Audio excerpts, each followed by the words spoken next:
President Trump and Elon Musk set to make it official from the Oval Office shortly that Musk's time in government is coming to an end. Tesla shares are down about 2.5% today.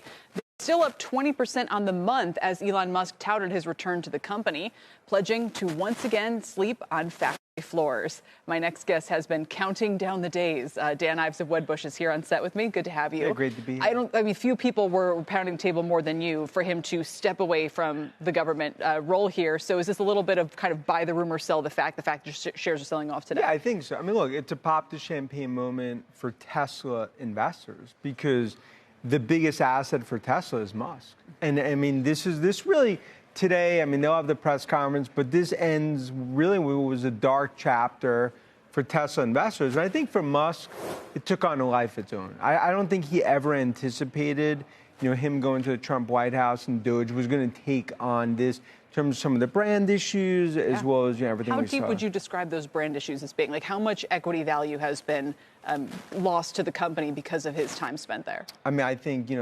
ultimately you could have a stock that's probably 20% higher from here. I mean, I think ultimately... Is that already priced in? Was that the move this month? Look, I believe we're looking at a $2 trillion market cap for Tesla. I mean, when autonomous and robotics plays out, in my opinion, this along with NVIDIA are two of the best disruptive technology companies in the world. But it speaks to why... Here's where I struggle with the Tesla thesis a little bit, right? The AI, everything they're doing is amazing, except that what's coming out of China, to me, as a non-expert, seems more amazing.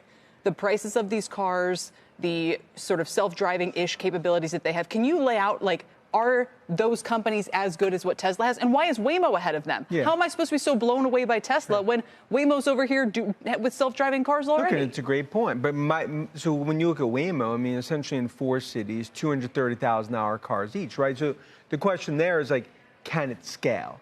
So our whole view with Tesla is when it comes to scale, I view it as unmatched relative to engineering talent and the ability to scale. And I think Austin, what kicks off June 12th, I mean, to me, is really just the start of what's going to be the autonomous vision. And I believe we're sitting here a year from now, and cybercabs, robotaxis are going to be in 10, 15, 20 You think they cities. can have the cybercab manufactured in a year from now? Oh, I think they could get to scale very quickly. And I think, again, look, the technology that's coming out of China is significant, and someone that's seen it firsthand in terms of BYD and everything that we're looking at. But when it comes to globally, who I believe is going to dominate autonomous and robotics. But aren't the Chinese going to do? I mean, they have cars, SUVs that cost $7,000 with some of these capabilities, right? These EV cars with some of the robotic elements. So how much scale I can see them dominating the U.S. market for sure, absolutely. Is their engineering, their ability, what they've done with these factories better, just mind-bogglingly amazing, of course. But are they going to be able to compete on the world stage? Look, and I think on the world stage, I think it'll be their world. Everyone else will pay rent. In terms of my view, when they get to scale and as the regulatory environment gives them an even playing field. And I think that also speaks to why Musk, it's no longer about being in the 202 error code. It's about being at Tesla, leaders lead.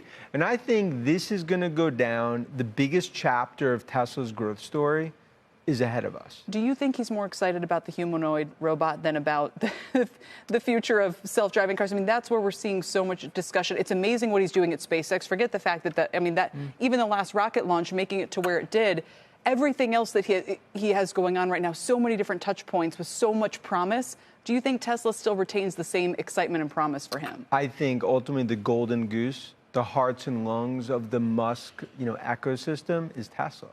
And I think that's why, he read the room well, starting with, going back to that earnings call. And I think everything we've seen here, it's not coincidental the stocks had to move because my view is $500 is base value in terms of where I see shares.